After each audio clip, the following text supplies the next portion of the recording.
G'day and welcome. My name is DK from DK Players. I hope that you're having a fantastic day, no matter where you are in the world. Today we're back testing our data pack again. We've made some major changes which will be fantastic for the game. So let me jump into my concrete theme that I want to be on. There we go.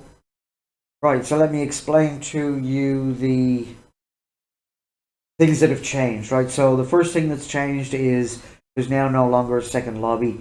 We automatically get given a random book challenge at the end of the timer, along with a golden apple, get kicked out into the world. So that's completely on a randomizer now. I do not know what challenge I'm going to get given at the end of this. The second major thing is that instead of getting kicked out up to 5,000 blocks, we're now getting kicked out up to 10,000 blocks. And instead of having a player spread on the team of 100 blocks, we have a player spread of only 50 blocks. So it means that getting your team together when you first get kicked out in the world, keeping your team together will be quite easy. The loot crates are now completely random as well. So there are 39 loot chests in the game and they're all on a randomizer. So I think there's 4 chests out of that 39 that nearly always contain a golden apple, but as it's random, you may get one, you may not. For the purpose of testing this data pack, there will be a random loot crate dropped every single day around the same time. In fact, at exactly the same time every single day.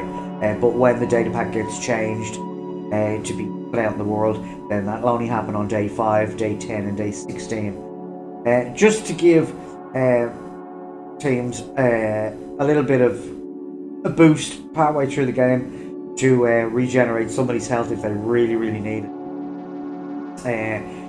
Now, if you don't know the rules of the game, we have 21 Minecraft days and nights in which to complete the mission or the challenge that will be given at the end of the big team time up there. And we are not allowed to craft any kind of armor, and we're not allowed to make golden apples. And in fact, in this data pack, I've removed the ability to do that, so you cannot do that. The only way of regenerating your hearts is with suspicious stew, which we'll talk about when we get into the game. You're not allowed to sleep in a bed overnight, but you can get in and out of bed to stop the phantoms. Now, any armor that you find in the world, you can use. You can also trade with villagers to get armor if you wish. But that can take quite a long time to get to that point of getting armor from them. So, depending on the mission, it may not be worth doing. And because the loot chests that drop are randomized from the entire game, there is a possibility that you'll get one from an end city which will have either diamonds in it or diamond gear in it, or diamond armor or diamond tools. So it's good. So we will be getting our book and getting kicked out into the world pretty soon, and then we can start playing. Now, there are 19 different challenges in here at the moment, but if you think that you have a challenge that'll be worth doing, please by all means write it down in the comment section and I'll include it in the game. It's relatively easy now to include stuff because of the way that I've set it up. So you basically just copy a line of code and replace it with the book that you want to put in, what's written on each book, in each book, and then add one extra to the randomizer. So really easy to update it and stuff. Now, I was also thinking that because this is a team-based game, of having the ability to switch it up a little bit and have an easy mode and a hard mode. Now, that's got nothing to do with the hearts down the bottom. We are definitely playing in hardcore where our hearts don't regenerate, but the easy mode would be the team has to do the mission. The hard mode would be every member of the team must do the mission, which would make the game really interesting. So there's our book. Here comes our golden apple. There's our go, and we're kicked out of the world in the most. So bring a shulker back to the overworld and levitate 50 blocks up. Oh wow. That is going to be a tough one to do. That is going to be an incredibly tough one to do. But not only do we have to go in to the nether and get blaze rods, because we're going to need blaze powder to open up the end portal. We need to go into the end, and we also need to kill the dragon, and then we need to get out, have enough rails to get back to the main island and back to the overworld itself before we get levitated up 50 blocks. Now I could have made that challenge a little bit easier and just had it levitate up 50 blocks, which you can do in the end. Not so difficult to do. But to bring the shulker back to the overworld and do it, that makes it a bit more spicy. That makes it a bit more interesting. Makes it a bit more of a challenge. Now it may not be that big of a deal if you have 3, 4, 5 members on your team, but the fact that I am playing this solo means it's going to be quite a challenge, because what you could do if you were playing as a team is you could have all of your team kill the dragon except for one person who goes out to the end islands, finds an end city while you're killing the dragon, and then from there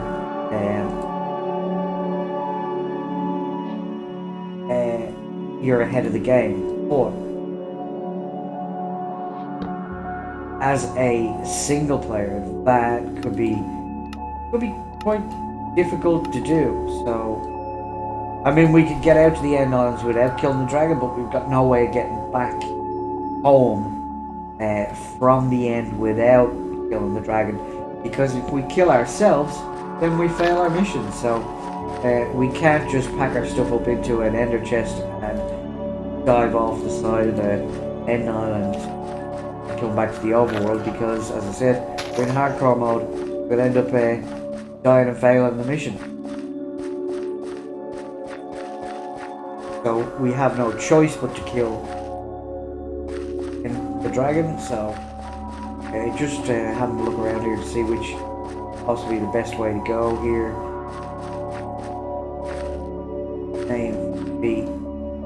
May in fact be that way, because we have water on that side of us. Looks like we have water on this side of us as well. Might have to go way over to there. Looks like an island, I guess. Hope that drown that I can eat. Diamonds. Yeah. So we're not so worried about the. Not so worried. That was me drowning. I thought that was a drown. Kill me. Trying to kill myself.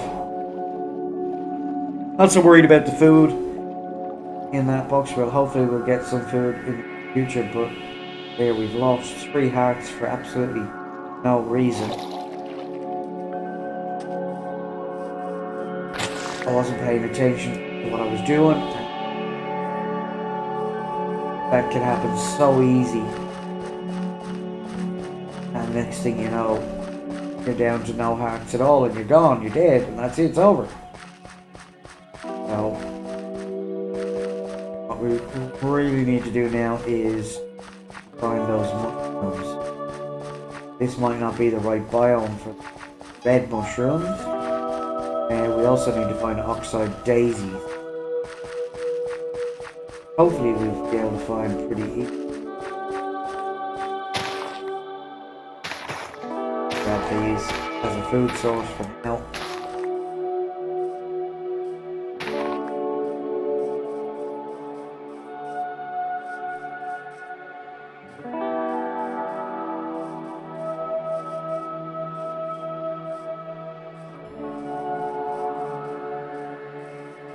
I've run through this datapack a few times just to make sure that things are working, and I have failed miserably these challenges I've given myself.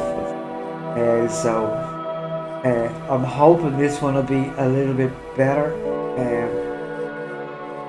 I'm hoping that I can at least get a couple of days into the mission before I end up killing myself. The idea is to try and do the mission as if I was doing the mission for real in a team, but obviously don't have anybody to play in a team with me at the moment. I am in fact in Melbourne, Australia, and the people that I would normally play with are in America, and the time zone is just, the time difference is just a little bit awkward at the moment. It's not so bad before the clocks changed, but when the clocks changed, it made connecting with people just a little bit more difficult, because there's now an extra 2 hours difference between us. So where my clock goes forward, their clock goes back, and it just means a difference between 14 hours and 16 hours, and it just makes that connection just a little bit more difficult to manage, mainly because I am so tired when they're getting up out of bed, and they're so tired when I'm ready to play. So yeah, as I said, not so bad when it's a 14-hour difference, but when it's a 16-hour difference, it's just a little bit more difficult. So we just have to play by ourselves for now and hope we can get through this.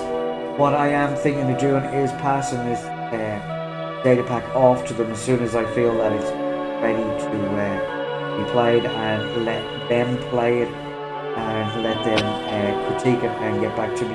Say, hey, can you change this? Hey, can you change that? This will be better if you do it this way or that way. That's what I'm hoping to get out of this if I pass it on to them. So these are the oxide daisies that we need. So now the only thing that we really need is the the red mushroom, which hopefully we'll be able to find. But for right now, grab some wood, because the time is getting away from us quite quickly. Gonna have to head into the side of a mountain somewhere, get underground for the night, mainly because I'm not going to stay out here and battle zombies and skeletons and creepers and whatnots out here when I can be nice and safe in a hole in the wall. Now later on, when we settle down in the village to gear up and get ready, then that'll be different, because we'll be able to light up the area that we're in and maybe prevent mobs getting in. But for these first few days, it's going to be relatively boring at night. So what we can do is I can just skip through the night, as in I'll sit there and do nothing, and when I go to edit the video, I'll just put it on fast forward or do a swipe so that you see me going underground and then see me coming back out. Because otherwise, sitting around for 7 or 8 minutes while the night passes, as I said, will be relatively boring for everybody.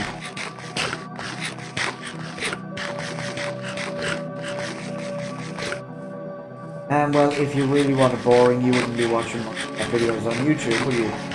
You'd be doing something completely different, so...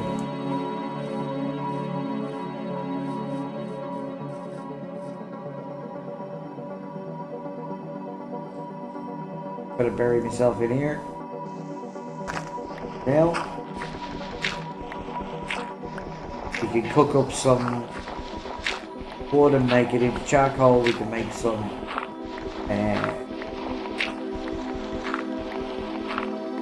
We can make some torches, we can make some tools, we can do all that good stuff.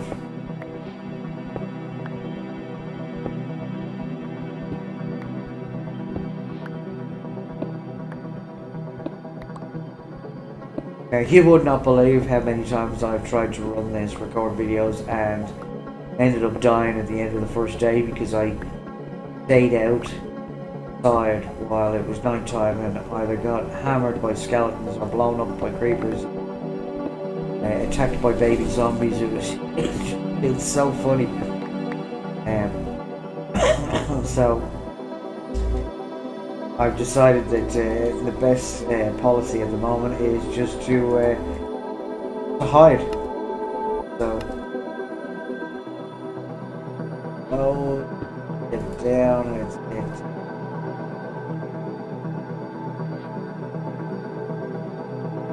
that in there. That. Oh, it stayed in. Well, that must be new. That must be new. Okay. I always thought it popped out when you removed stuff from the furnace. I always seem to forget that I can burn that tool before I burn wood. So. The diamonds I'm going to hang on to because all I need is one more and I can make a diamond pickaxe, which will be incredibly useful, especially if we have to go diving for obsidian later on. Because if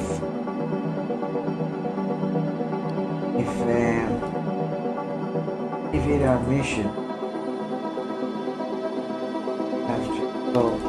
what we can do is we can get ourselves geared up and then we can make a portal into the nether. If we take enough obsidian with us, then once we find a fortress, we can excuse me, we can make a portal back to the overworld right away, right at the fortress, and that way then we can get our blaze rods and get out of the net. And after about anything, so I think we're going to do that. Probably should stone while we're here, because there is absolutely no doubt that we're going to need more stone pickaxes. Probably axes, all that stuff. So we are on the lookout for several things. We can find them, great. If we can't, won't be too big a deal, I guess. Like torch, come down there and offhand, that'll be fine. Now, torches that I've got in my hand. They look like they're giving off light, but it's actually fake light, so it's not going to stop mobs spawning or any of that kind of stuff. It doesn't actually have a light level. It's dynamic light. It comes from a mod pack that I have installed. I think it might come with the shaders that I'm using, or it may come with Lightmatic. I don't know. I can't remember. But it's. So it's fake light, so even though I'm standing down here and it's bright, it's not actually bright in the game. It's actually dark. This is just a visual thing, and it's just so that you guys can see what I'm doing, because if let's say I take those out of my offhand back into darkness, that's going to make it really hard for you guys to see what I'm actually doing. So if I have them in my offhand, we get that dynamic light. And hopefully it's see what's going on. So there's not much else that I can do while being down here. So what I'm going to do is I'm going to just mine a bit more of this stone. Don't have too much longer to go. The sun will come up when we get to that just about that last bar divider on the boss bar.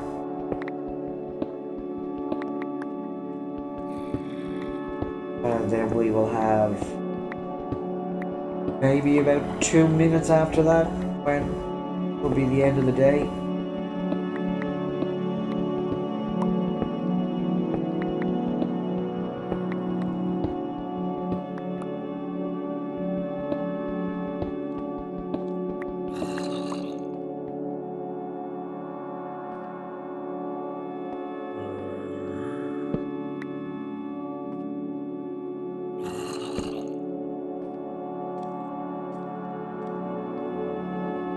There's not much else we can do, we just have to sit and wait.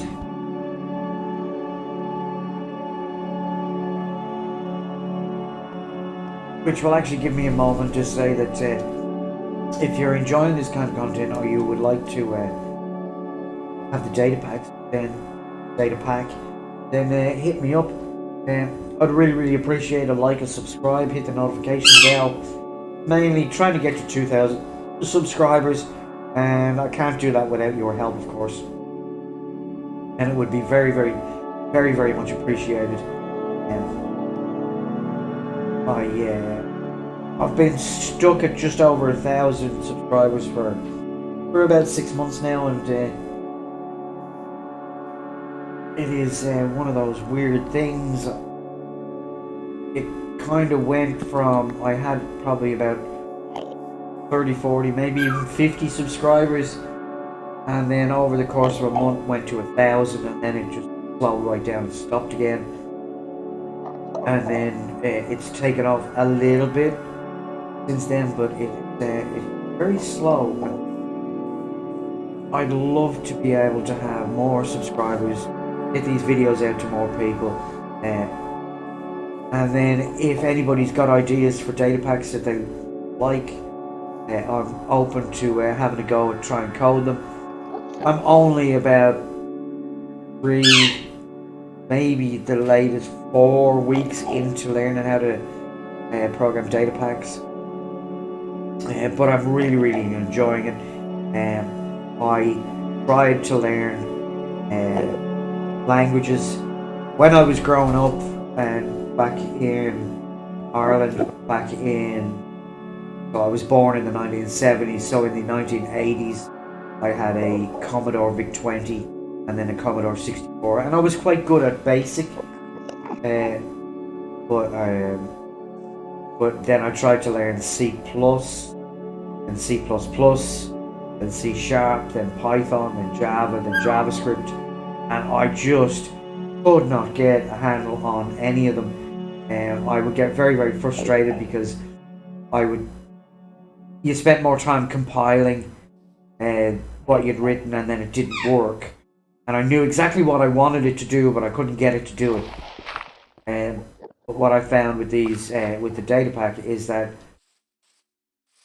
I can just have Minecraft open. I can do a little bit of programming. I can pull up Minecraft itself, and then I can test what I've written straight away without having to compile anything, without having to do any mad program changing and all that kind of stuff. So I found the language quite easy to understand, mainly because I kind of understood the languages a little bit, but it was just very frustrating that I couldn't get it to do what I wanted it to do when I wanted it to do it. So where are you going? You more of your friends around?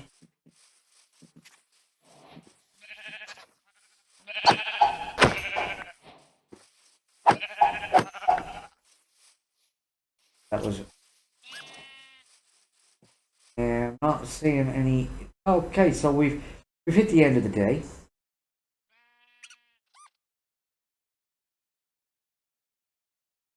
Trying to have a quick scout around and see if I can see any. I don't. I think our best bet might be to go that way, but I'm not entirely sure.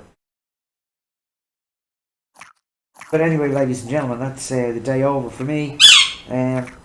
Join me again for the next episode when we go into day 2 on our mission to get a shulker back to the overworld and get levitated up 50 blocks. My name is DK from DK Plays TV, and like I just said a few months ago, really appreciate a like, a subscribe, hit the notification bell. If you've got any missions that you think I should include in the data pack, hit me up in the description and leave a comment. Apart from that, have yourself an absolutely fantastic day and come back and see me again in a couple of days for the next episode.